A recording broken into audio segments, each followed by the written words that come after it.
అద మాఘమాస మహత్యమందలి 30వ అధ్యాయం ప్రారంభం. కృష్ణాయ వాసుదేవాయ దేవకీ నందనాయ చ నందగోపకుమారాయ గోవిందాయ నమో నమః. మాఘమాసమందల 30వ అధ్యాయంలో వశిష్ఠుల వారు దిలీపుడు మృగశృంగుని వివాహం, మృకండు యొక్క జననం, కాశీ విశ్వనాథ దర్శనం, విశ్వనాథ వరం వల్ల మార్కండేయుడు పుట్టడం మొదలైన వృత్తాంతాలన్నీ వివరించిన తర్వాత మహారాజా, ఇక మార్కండేయుడి గురించి అతని కథంతా కూడా నాకు తెలియజేయండి. ఆయు 16 సంవత్సరాలు మాత్రమే రోజులు గడుచుచున్నాయి కదా, మరి ఎలాగ బతికాడు, అసలు నా మార్కండేయుడు దీర్ఘాయుష్మంతుడు ఎలా అయ్యాడు అని చెప్పి అడుగుతూ ఉన్నారు. తల్లిదండ్రులు దిగులు, రోజులు వెళ్తూ ఉన్నాయి. సప్తఋషులేమో 21వ రోజు బారసాల సమయం అయింది. ఆ సమయంలో ఋషులందరూ కూడా వచ్చారు. వాళ్ళందరూ కూడా తెలియకుండానే ఆ కుర్రాడ కాళ్ళ నమస్కారం పెట్టించారు చంటి పిల్లాడి ద్వారా. వాళ్ళ దగ్గరకు వచ్చి అక్షంతలు వేసి దీర్ఘాయుష్మాన్ భవ అని చెప్పి సప్తఋషులందరూ కూడా ఆశీర్వచనం చేశారు.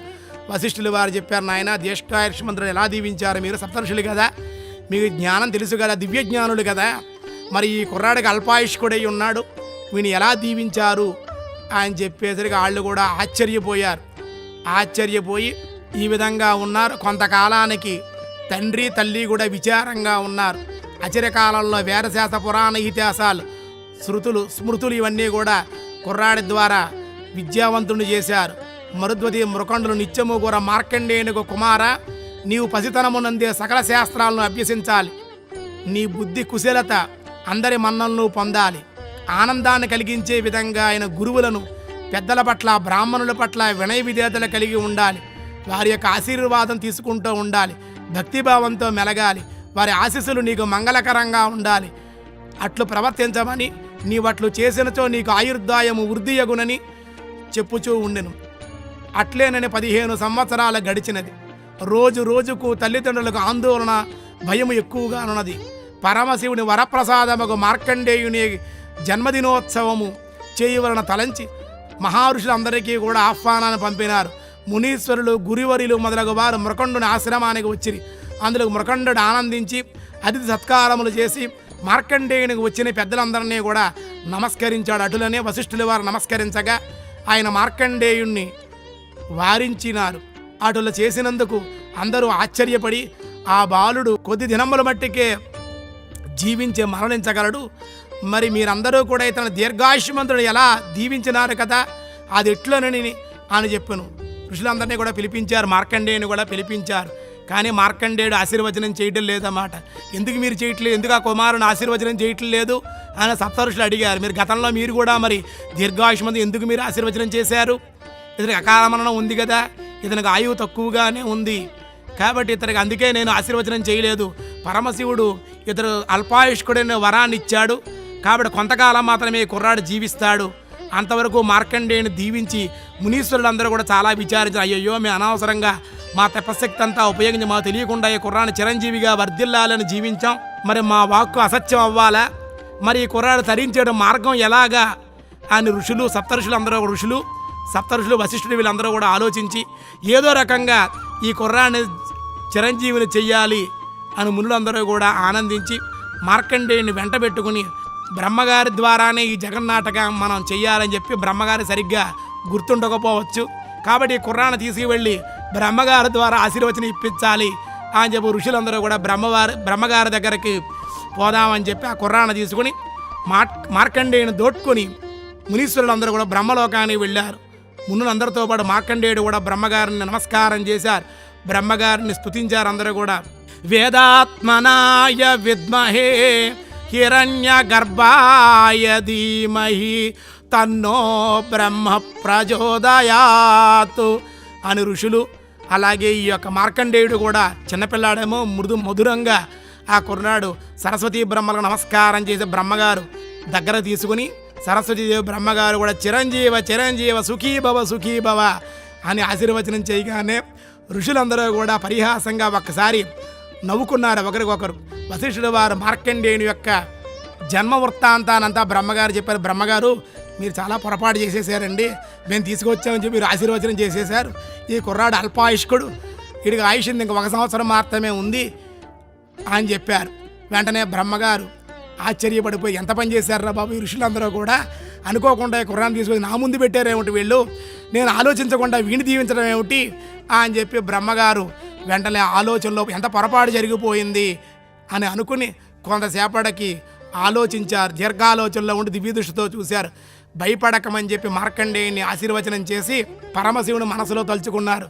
ఓ బావా ఈశ్వర, కాబట్టి కుర్రాన్ని నువ్వే కాపాడాలి అని చెప్పి నీ దగ్గర పంపిస్తున్నాను, నువ్వు చూసుకో అన్నట్లుగా భావన చేసి, నీకేం పర్వాలేదు నాయన మార్కండేయ, నువ్వు జీవించగలుగుతావు, ఏదో రకంగా నీకు ఈ ప్రమాదం నుండి బయటపడేస్తావు, నువ్వు చిరంజీవి అవుతావు అని చెప్పి, నువ్వు కాకపోతే కాశీక్షేత్రానికి వెళ్ళు, విశ్వనాథుణ్ణి సేవించు, అక్కడ విశ్వనాథుణ్ణి ఆరాధించి శివలింగాన్ని పట్టు విడిచిపెట్టకు, ఆ కాశీ విశ్వేశ్వర నిరంతరం కూడా రోజు కూడా అభిషేకం చేస్తూ అక్కడే ఓం నమ శివాయ అనే శివ పంచాక్షరి మంత్రాన్ని జపిస్తూ శివుని పట్టు విడిచిపెట్టకుండా అక్కడే ఉండు అని బ్రహ్మగారు చెప్పారన్నమాట.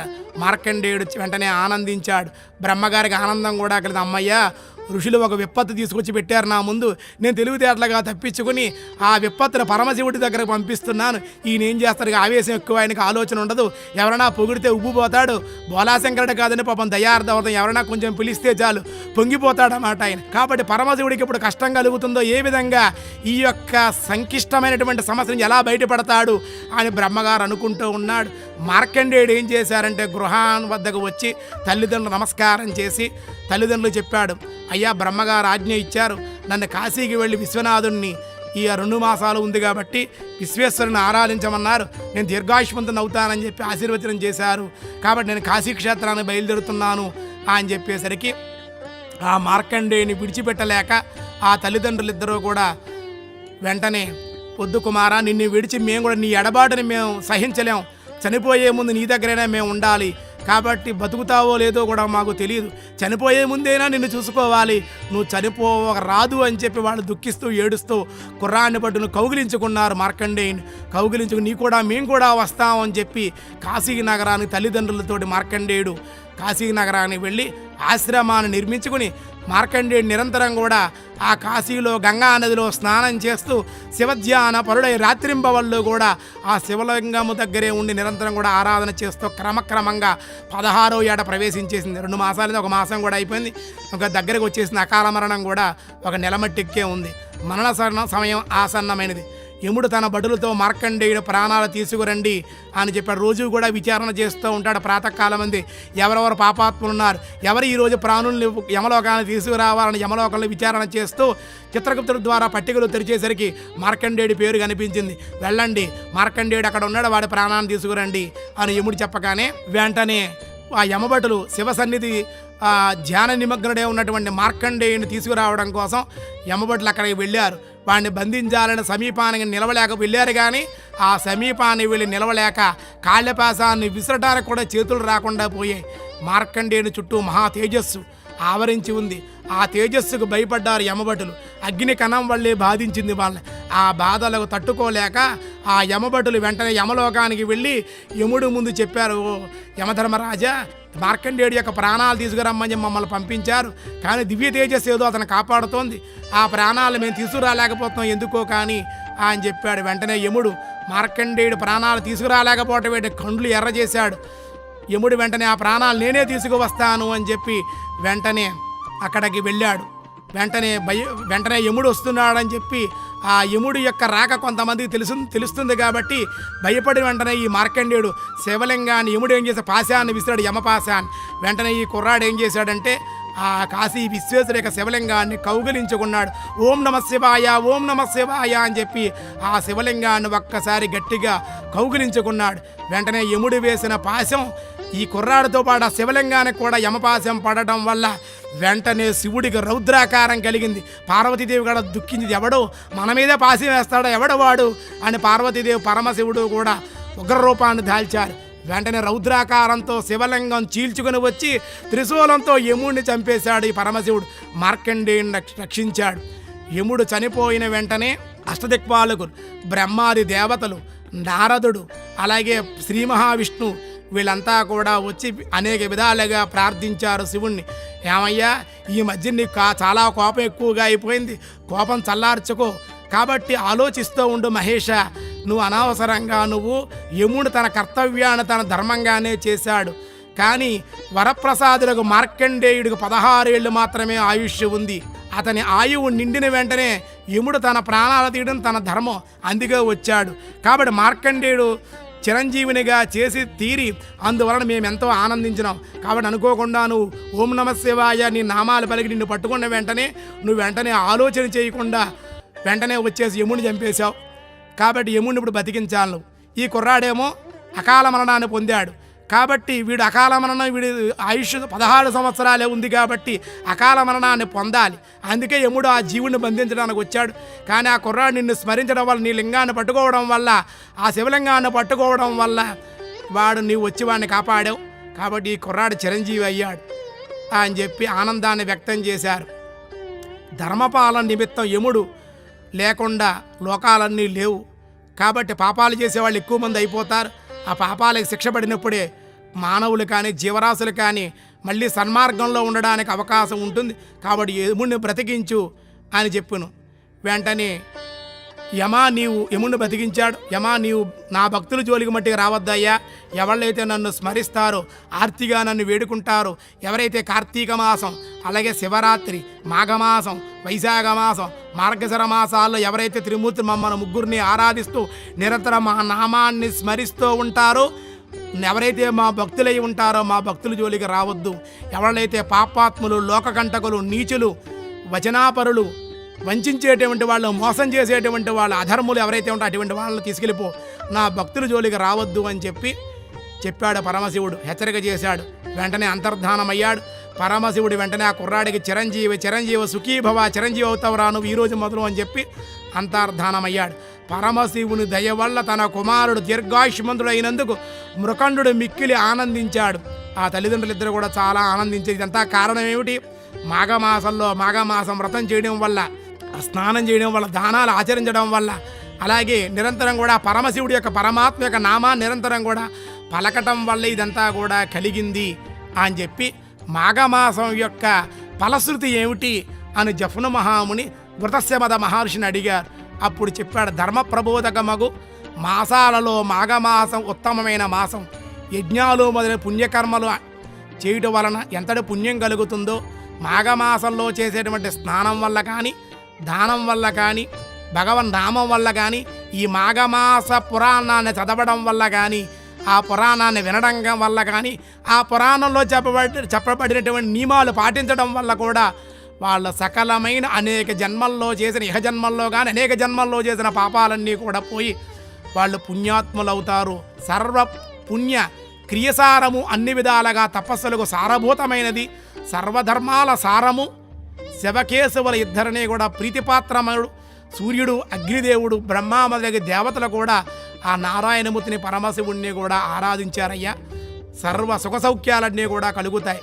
మాఘమాసం వ్రతం గురించి నేను చూచిన దానిని, వినని దానిని, తెలుసుకున్న దానిని అన్నీ కూడా నీకు చెప్పి తిని, మానవుడు అన్ని ధర్మాలు ఆచరింపలేకపోయినను మాధవ ప్రీతి కోసం, అంటే నారాయణుడి యొక్క ప్రీతి కోసమైనను మాఘమాసంలో కనీసం ఒక ఏకాదశి రోజునో, పౌర్ణమి రోజునో, రథసప్తమి రోజునైనా సరే, మహాశివరాత్రి రోజునైనా సరే, ఏదైనా దగ్గరలో ఉండి నదికి వెళ్ళి స్నానం చేసి, ఏ ఆలోచనలు లేకుండా, భయం లేకుండా, ఏ విధమైన విపరీతమైన ఆలోచనలు లేకుండా, కోరికలు లేకుండా వాడు కనుక మంచి గుణంతో, మంచి మనస్సుతో కనుక నన్ను ఆరాధించి, ఆ రోజు నన్ను స్మరించి దాన ధర్మాలు కనుక ఆచరించినట్లయితే వాడు కూడా ఉత్తముడవుతున్నాడు, పుణ్యాత్ముడవుతున్నాడు, నన్ను పొందగలుగుతున్నాడు. అలా కాకుండా ఇందులో చెప్పబడే ధర్మాలన్నీ కూడా మాఘమాసంలో ప్రతిరోజు స్నానం చేయడం, ఒంటిపూట భోజనం చేయడం, ఏకాదశి ఉపవాసం చేయడం, పౌర్ణమి రోజున పాయసదానం చేయడం, రథసప్తమి రోజున సూర్యుడిని ఆరాధించడం, రోజు కూడా సూర్య నమస్కారాలు చేయడం, సూర్యుడికి అర్ఘ్యం అవ్వడం, మాఘమాస పురాణాన్ని చదవడం, లేదా చదువుతుంటే వినడం, ఇందులో ఉండేటువంటి ధర్మాలన్నీ కూడా ఆచరించడం వల్ల తథ్యము, అంటే నిజముగా వాళ్ళు, సత్యముగా వాళ్ళు వైకుంఠాన్ని పొందుతారు. ఇది సర్వపాపాల్ని హరింపచేసేటువంటి మోక్షం రావాలి అంటే మామూలుగా ఎవరికి రాదండి. కార్తీక మాసం వల్ల, మాఘమాసం వల్ల, వైశాఖ మాసం వల్ల, మార్గశిర మాసంలో చేసే కర్మల వల్లే, అటు పుణ్యకార్యాల వల్లే వాళ్ళకి మోక్షం కలుగుతుంది. అందుకు మోక్షాన్ని ఇచ్చే మాసాల్లో మాఘమాసం ఒకటి. అది విష్ణు సన్నిధిని నిరంతరం కూడా చేరుస్తుంది. భక్తి కలిగి, శ్రద్ధ కలిగి, ధనం ఉంది కదా అని చెప్పి అనుకోకుండా ధనాన్ని దుర్వినియోగం చేయకుండా మళ్ళీ ఇంకో జన్మలో మనం రక్షింపబడి ఉత్తమమైన జన్మలు ఎత్తాలనుకుంటే మంచి కోరికలతో మనం ఋషుల కింద కానీ దేవతల కింద కానీ ముక్తిని కానీ పొందాలి, మోక్షాన్ని పొందాలనుకుంటే, వచ్చే జన్మ మంచి జన్మ రావాలనుకుంటే గనక ఉన్న ధనాన్ని 100 రూపాయల్లో 10 రూపాయలు మంచిగా దానం ధర్మం చేస్తూ ఉండాలి. దాన ధర్మాలు చేసుకుంటూ పేదవాళ్ళందరినీ ఆదుకుంటూ అటు మానవులకే కాకుండా జీవరాశులకి, పశుపక్షాలకి, జంతువుల్ని కూడా సమదృష్టితో చూసి మంచి మార్గంతో అందరూ కూడా మంచి నడవడికతో ధర్మంగా ఉండి, సత్యంగా ఉండి, న్యాయంగా ఉండి, నీతిగా ఉండి, ఉపకార గుణం కలిగి భగవంతుడు నిరంతరం కూడా స్మరిస్తూ ఉండేటువంటి వాడు తపస్యాలి అవుతాడు, వాడు ఆత్మజ్ఞాని అవుతాడు, ఈ వ్రతాన్ని ఆచరించేటవాడు ఆత్మజ్ఞాని అవుతాడు అని సౌనికాది మహర్షులు నైమిసారణ్యంలో సూతుల వారికి, దిలీపునికి వశిష్ఠుల వారు, అక్కడ పార్వతీదేవికి పరమశివుడు, ఘృతస్య మద మహర్షికి జఫ్ను మహామునికి, ఈ విధంగా వీళ్ళందరికీ జఫ్ను మహామునికి ఘృతస్య మద మహర్షి కూడా ఈ కథలన్నీ కూడా వివరించి చెప్పారన్నమాట. కాబట్టి అయాచితంగా వచ్చినటువంటి సంపదలన్నీ కూడా కేవలం ధర్మంగా వచ్చే ఈ సంపదలన్నీ తల్లిదండ్రుల వల్ల కానీ మీరు సంపాదించకూడదు. ఈ సంపదలన్నీ ఎక్కడవి చెప్పండి? మనం సంపాదించుకున్న సంపద మన సొంతం ఏం కదా, మనం ఏం పట్టుకెళ్ళాం, భగవంతుడు ఇచ్చినటువంటి సంపాదన కాబట్టి కేవలం ఆయన ఇవ్వడం కూడా తప్పే. కానీ కృతజ్ఞతాపూర్వకంగా ఆ ధనాన్ని ఒక దాన రూపంలోనో, ఒక వస్తు రూపంలో, ఒక గృహదానం కిందో, ఒక గోదానం కిందో, చలిగా ఉన్న దుప్పట్లు పంచడం, కంబళీలు పంచడం, చెప్పులు దానం చేయడం, గొడుగులు దానం చేయడం, ఇలా ఏదో రకంగా 10 మంది ఉపయోగపడేటువంటి దానాలు ధర్మాలు, చెరువులు తవ్వించడం, చెట్లు నాటించడం, చెరువులు రక్షించడం, దేవాలయాలు కట్టించడం, అక్కడ సక్రమంగా ధర్మమైనటువంటి ఆలోచనలకు ధర్మంగా దేవాలయాలు కట్టడం గొప్ప కాదు. ఆ దేవాలయాల్లో నిత్యము ధూపం దీపం అన్నీ కూడా ఉండి అర్చకుడు సంతోషంగా ఉండాలి. దేవాలయాలు కట్టిస్తే సుఖం కాదు, ఆ దేవాలయ ధూపం దీపం వెలుగుతూ ఉండాలి, అర్చకుడు ఏడుస్తూ ఉండకూడదు. ఆ దేవాలయంలో ఉండేటువంటి అర్చకుడు ఆనందంగా ఉండాలి, అక్కడ వచ్చేటువంటి భక్తుల్ని కూడా తరింపజేసే విధంగా ఉండాలి, అర్చకుడు కూడా ధర్మ మార్గంలో ఉండాలి ఆ దేవాలయంలో. అటువంటి దేవాలయాలు కట్టించాలి, అలాగే విద్యాలయాలు కట్టించాలి, వైద్యాలయాలు కట్టించి ఈ ధర్మాన్ని సక్రమంగా మనం ఉపయోగించినట్లయితే, ఇలాగే మాఘమాస వ్రతాన్ని గనక ఆచరించినట్లయితే వాళ్ళంతా కూడా ఉత్తమ లోకాలే పొందుతారు అని చెప్పి మనకు భాగవతంలో కూడా చెప్పబడుతోంది. కమలాక్షు నర్చించు కరములు కరములు, శ్రీనాథుని వర్ణించు జిహ్వ జిహ్వ, సురరాజుని చూచు జూట్కులు చూట్కులు, శేషశాయికి మొక్కు శిరము శిరము, విష్ణువునాకర్షించు వీణుల వీణులు, మధువైదవలిన మనము మనము, భగవంతుని వలగు పదము పదము, పురుషోత్తముని మీద బుద్ధి బుద్ధి, దేవదేవుని జిజించు దినము దినము, చక్రహస్తుని ప్రకటించు చదువు, కుంభుని దవుడు చెప్పుడు గురువు గురుడు, తండ్రి హరి చేరుమని చెప్పుడు తండ్రి అని భాగవతంలో మనకు చెప్పినట్లుగా కమలాక్షు నర్చించుని కరములు కరములు, మన చేతులు ఉన్నాయంటే భగవంతుని అర్చించడం కోసమే, అవి చేతులు అనిపించుకుంటాయట. శ్రీనాథుని వర్ణించు జిహ్వ జిహ్వ, మన మనస్సులో జిహ్వలో నారాయణాన్ని భగవంతుని స్మరిస్తూ ఉండాలి. సురరాక్షిని జూట్కులు జూట్కులు, మన కళ్ళతో ఆ యొక్క నారాయణమూర్తి నిరంతరం కూడా చూస్తూ ఉండాలి. శేషసాయికి మొక్కు శిరము శిరము, దేవాలయానికి వెళ్ళి తల ఉంచి నమస్కారం చెయ్యాలి. విష్ణువుని ఆకర్షించు వీణుల వీణులు, విష్ణుమూర్తి యొక్క నారాయణమూర్తి కథలు వినటమే మన చెవులు చేసుకున్న పుణ్యం, కళ్ళతో చూడటమే మనం కళ్ళు చేసుకున్న పుణ్యం, శిరస్సు తల ఉంచి నమస్కారం చేయడమే మన శిరస్సు చేసుకున్న పుణ్యం. మధువైన ధవలిన మనము మనము, మధురముగా ఆయన కీర్తించడం, ఆయన పాడటం, ఆయన్ని స్తుతించడం, ఇవన్నీ కూడా మన మనసు చేసుకున్న, ఆయన గురించి ఆలోచించడం మన మనసు చేసుకున్న పుణ్యం. భగవంతుని వలన కలుగు పదములు పదములు, భగవంతుని పలికే పదాలన్నీ కూడా నిత్యమైన పదాలు, నిరంతరమైన పదాలు, అవే సత్యమైన పదములు. అటువంటి పదాలు పలకాలి. పురుషోత్తముని మీద బుద్ధి బుద్ధి, మన బుద్ధి ఎప్పుడు కూడా పరమాత్మ యందే ఉండాలి. దేవదేవుని జిజించు దినము దినము, ఆ దేవదేవుని నిరంతరం కూడా ఈవేళ మనం ఏం పుణ్యం చేసాం, ఈవేళ ఏదైనా దేవాలయాన్ని వెళ్ళామా లేదా, భగవంతుని దర్శించామా లేదా, ఈ రోజున ఏ దానం చేసాం, ఏ పుణ్యం చేసామని ప్రతిరోజు ప్రతి ఒక్కరూ ఆలోచించుకోవాలి. అటువంటి రోజు అని చెప్పారు. నిజం కూడా అలాగే చెయ్యాలి. మేమందరం అలాగే చేస్తూ ఉంటాం. ఈవేళ ఏ దానం చెయ్యాలి, ఏ గుళ్ళోకి వెళ్ళాలి, ఏ దేవుని దర్శించాలి, ఏ విధంగా స్మరించాలని ఆలోచన చెయ్యాలి. చక్రహస్తుని ప్రకటించు చదువు చదువు, ఒక చదివేసాం, వేదాలు చదివేసాం, యజ్ఞాలు చేసేసాం అంటే కాదు. ఆ నారాయణమూర్తి యొక్క దివ్యమైనటువంటి విభూతిని అందరికీ తెలియజేయాలట.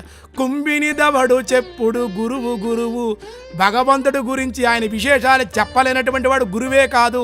అలా భగవంతుడు చెప్పేటువంటి వాడు, భగవత్ వైభవాన్ని చెప్పేటువంటి వాడు, వాడు నిజమైన గురువు. తండ్రి హరి చేడుమని చెప్పు తండ్రి, అటువంటి వాడు తండ్రి నాయన అనే భాగవతంలో ప్రహ్లాదుడు హిరణ్యకశిపుడికి చెప్పాటండి. కాబట్టి మన ప్రహ్లాదుడు ఏమంటాడంటే, ఈ చేతులు కాళ్ళు ఇవన్నీ ఉన్నాయండి, ఈ కాళ్ళు తీర్థయాత్ర వెళ్ళకపోతే, దేవాలయాన్ని వెళ్ళకపోతే కాళ్ళు కాళ్ళే కాదు, చేతులతో భగవంతుని పూజ చేయకపోతే చేతులు చేతులే కాదు, అంటే దేహంలో ఏ భాగం కూడా భగవంతుడికి అర్చించకుండా పరులకు ఉపకారం చేయకుండా ఉండేటువంటిది ఏది కూడా దేహంలో అది శరీరమే కాదు. ఏదైతే దైవత్వంగా భగవంతుని అర్చిస్తూ స్మరిస్తూ ఆరాధిస్తూ 10 మందికి ఉపయోగపడుతూ ఉంటుందో అదే దేహం అనిపించుకుంటుంది, అదే చెయ్యి అనిపించుకుంటుంది, అదే కాలు అనిపించుకుంటుంది. అలా చెయ్యి మంచి పనులు చేయనటువంటి ఈ దేహం కానీ, ఈ చెయ్యి కానీ, ఈ కాలు కానీ, ఇది చెయ్యే కాదు, కాలు కాలే కాదు, ఈ దేహం దేహమే కాదు అంటాడు ప్రహ్లాదుడు. కాబట్టి నిరంతరం కూడా భగవంతుని మనకు ఉన్న దాంట్లోనే 100 రూపాయలు 10 రూపాయలు దాన ధర్మాలు చేయడంలో తప్పేమీ లేదు. అది కూడా వివేకం కలిగి దాన ధర్మాలు చేయాలి. మనకి ఏదైనా కష్టం కలిగినప్పుడు మన ఇంట్లో ఉండే గృహదేవత దగ్గర దేవాలయంలో దేవుడి ముందే మన కష్టాలు చెప్పుకోవాలి తల్లి, ఇతరులకి ఏవి మీ కష్టాలు చెప్పుకోకూడదు ఎప్పుడు కూడా. దానివల్ల విపరీతమైనటువంటి చర్యలు ఎన్నో జరుగుతూ ఉంటాయి. కాబట్టి నీకు ఏదైనా కష్టం కలిగింది భగవంతుని ముందు ఏడు, ఆ కష్టం అని తెలియజేయి అని మనకి వేద సారాంశం, ఈ మాఘమాస పురాణం యొక్క సారాంశం మీ అందరికీ కూడా చెప్పబడింది. నా పేరు వాడపల్లి సీతారాము, ఆంధ్రప్రదేశ్. ఈ కార్యక్రమం అంతా కూడా కేవలం మన భారతదేశంలో ఉండే మానవులందరినీ, భక్తుల్ని, ఇతర దేశాల్లో ఉండేటువంటి వాళ్ళు మేము తరించలేకపోతున్నామని చెప్పి వాళ్ళందరినీ కూడా తరింపజేయడం కోసం Telugu1.com వారు ఈ విధంగా ఈ నెల రోజులు కూడా మాఘమాస పురాణాన్ని మీ అందరికీ అందించాలి అనేటువంటి సదుద్దేశాన్ని వాళ్ళు నిజంగా చేతులెత్తి నమస్కారం చేయాలి, వారికి ఆశీర్వచనం కూడా చేయాలి. అలాగే వినేటువంటి మీరందరూ కూడా కేవలం వాళ్ళు బాగుండాలని వాళ్ళు అనుకోవటం లేదు, మేము ఎప్పుడూ భగవంతుడి దయ వల్ల బాగుంటాం. కాబట్టి మానవులందరూ కూడా మన ధర్మం అంటే ఏమిటో అందరికీ తెలియజేయండి. మన ధర్మంలో నియమాలు ఎలా ఉంటాయి, మాఘమాసంలో ఏం చేయాలి, అటువంటి నియమాలన్నీ కూడా మన భారతదేశంలో ఉండే అందరికీ కూడా తెలియజేయండి. ఇతర దేశాల్లో ఉండేటువంటి వాళ్ళు మన Telugu1.com చూస్తూ ఉంటారు కాబట్టి వాళ్ళందరికీ కూడా మాఘమాసం యొక్క విశిష్టతను తెలియజేయమని చెప్పి Telugu1.com వారు వేడుకుంటే, వాళ్ళ యొక్క కోరిక మేరకు నేను ఈ యొక్క మాఘ పురాణానికి నాకు ఉన్న పరిజ్ఞానంతో ఈ పురాణాన్ని మీ అందరికీ కూడా అందించడం జరిగింది. కాబట్టి అందరూ కూడా సుఖంగా సంతోషంగా నిరంతరం కూడా సత్యంగా ధర్మంగా ఉంటూ భగవంతుని స్మరిస్తూ ఆరాధిస్తూ మీ యొక్క ధర్మాన్ని మీరందరూ కూడా పాటించి ధర్మం ఎప్పుడూ కూడా నిలబడి ఉండాలని, సత్యమేవ జయితు పరమాత్మిక అనుగ్రహం మీ అందరికీ కలగాలని చెప్పి ముఖ్యంగా Telugu1.com వారి కృతజ్ఞతలు తెలియజేస్తూ ఉన్నాం. స్వస్తి. సహనావతు సహనో భునక్తు సహ వీర్యంకరవావహై తేజస్వినావధీతమస్తమా విద్విషావహై. ఓం శాంతి శాంతి శాంతి. ఆసతో మా సద్గమయ తమసో మా జ్యోతిర్గమయ మృత్యోర్మా అమృతంగమయ.